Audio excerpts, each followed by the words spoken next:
आपल्या सगळ्यांचंच या धावपळीच्या आयुष्यात एक चांगलं, एक आदर्श जीवन जगणं म्हणजे नेमकं काय हा प्रश्न कधी ना कधीतरी पडतोच.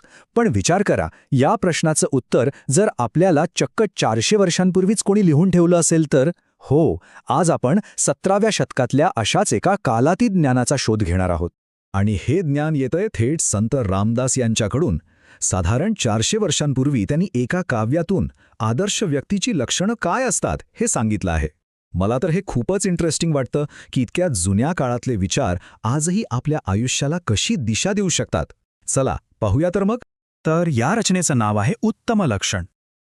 आता संत रामदास हे फक्त एक संत नव्हते, तर ते एक महान विचारवंत होते, ज्यांनी समाजाला योग्य मार्ग दाखवला.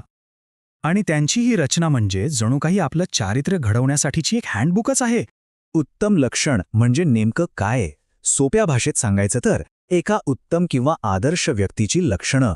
यात संत रामदासांनी अगदी स्पष्टपणे सांगितलंय की आपल्यात कोणते गुण असायला हवेत आणि कोणते टाळायला हवेत. खरं तर हा आपल्या चारित्र्याला दाखवलेला एक आरसा आहे. आणि या कवितेचं सौंदर्य आहे ना, ते तिच्या साधेपणात आहे. काय करावं आणि काय टाळावं हे अगदी थेट शब्दांत सांगितलंय. कोणतंही मोठं तत्वज्ञान नाही, रॉकेट सायन्स नाही, फक्त सरळ सोपं मार्गदर्शन जे कोणालाही सहज समजू शकेल. तर मग सुरुवात कुठून करायची? संत रामदासांच्या मते सुरुवात नेहमीच स्वतःपासूनच होते. ते सगळ्यात आधी आपल्या वैयक्तिक सचोटीवर म्हणजे आपल्या आतल्या गुणांवर आणि शिस्तीवर लक्ष केंद्रित करतात. पाहूया ते स्वतःला आतून कसं घडवायला सांगतात. त्यांची एक शिकवण तर आजच्या प्रोक्रॅस्टिनेशनच्या युगात अगदी परफेक्ट बसते. आळसात सुख मानू नका. किती साधा पण किती खोल विचार आहे, नाही का? त्यांच्या मते आळस हा आपल्या प्रगतीच्या मार्गातला सगळ्यात मोठा अडथळा आहे. इथे मुद्दा अगदी सरळ आहे. एका बाजूला आहे आळसात मिळणारा तात्पुरता आराम, ज्यामुळे शेवटी त्रास आपल्यालाच होतो. आणि दुसऱ्या बाजूला आहे सतत कामात राहणं, काहीतरी नवीन करत राहणं, आणि यातच खरा आनंद आणि समाधान आहे. आता बोलूया पैशांबद्दल. संपत्ती आणि नैतिकता यांचा काय संबंध? यावर संत रामदास अगदी स्पष्टपणे सांगतात की चुकीच्या किंवा पापाच्या मार्गाने मिळवलेला पैसा कधीही जवळ बाळगू नका. इथे निवड अगदी स्पष्ट आहे. चुकीच्या मार्गाने मिळवलेली संपत्ती कदाचित क्षणिक सुख देईल, पण रात्रीची शांत झोप नक्कीच हिरावून घेईल. याउलट कष्टाने आणि प्रामाणिकपणे कमवलेला पैसाच खरं समाधान आणि मनाची शांती देतो. सत्याबद्दलची त्यांची शिकवण तर एका त्रिसूत्रीसारखी आहे. पहिलं, खोट्याच्या वाटेला जाऊ नका. दुसरं, सत्याचा मार्ग कधीही सोडू नका. आणि तिसरं, जे सगळ्यात महत्त्वाचं आहे ते म्हणजे या दोन्ही गोष्टी सारासार विचार करून म्हणजेच विवेकाने करा. कारण सत्य बोलणं हे सुद्धा एक कौशल्यच आहे. बरं, स्वतःला घडवल्यानंतर पुढची पायरी येते ती म्हणजे इतरांशी वागण्याची. आपलं समाजातलं वर्तन कसं असावं याबद्दल संत रामदास काय सांगतात तेही पाहूया. त्यांच्या सगळ्या सामाजिक शिकवणीचा पाया एका साध्या नियमावर उभा आहे. पर पीडा करू नये. म्हणजेच इतरांना कधीही त्रास देऊ नका, दुःख देऊ नका.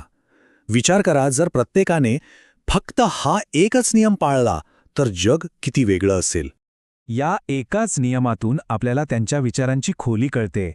यावरून एक गोष्ट तर स्पष्ट होते की त्यांचा सगळा भर हा समाजातला संघर्ष टाळून एकोपा आणि सलोखा वाढवण्यावर आहे. ते आपल्याला भांडायला नाही तर जोडायला शिकवतात. आणि हे अधिक स्पष्ट करण्यासाठी त्यांनी काही ठोस नियम दिले आहेत. बघा किती प्रॅक्टिकल आहेत. आपल्या कामाची उगाच फुशारकी मारू नका. दिलेला शब्द पाळा. विनाकारण वाद आणि भांडणं टाळा. अविचारीपणे बोलू नका आणि सगळ्यात महत्त्वाचं, कोणाचा अपमान करू नका. हे नियम आजच्या सोशल मीडियाच्या जगात किती जास्त महत्त्वाचे आहेत, नाही का? तर ही सगळी शिकवण तब्बल 400 वर्ष जुनी आहे. पण विचार करण्यासारखी गोष्ट ही आहे की ती आजही कालबाह्य वाटत नाहीये. उलट त्यांचं महत्त्व आजच्या काळात जास्तच जाणवतंय. आणि हे लक्षात घ्या की ही शिकवण फक्त ऐकून सोडून देण्यासाठी नाहीये. या गोष्टींवर विचार करून त्या आपल्या रोजच्या जीवनात कशा आणता येतील हे बघायचं आहे. हा निव्वळ एक ग्रंथ नाही तर एक व्यावहारिक मार्गदर्शक आहे. आजच्या या धावपळीच्या आणि सतत विचलित करणाऱ्या जगात या 400 वर्ष जुन्या ज्ञानाचा आपल्यासाठी काय अर्थ असू शकतो? मला वाटतं हा प्रश्न आपण सगळ्यांनी स्वतःला विचारायला हवा.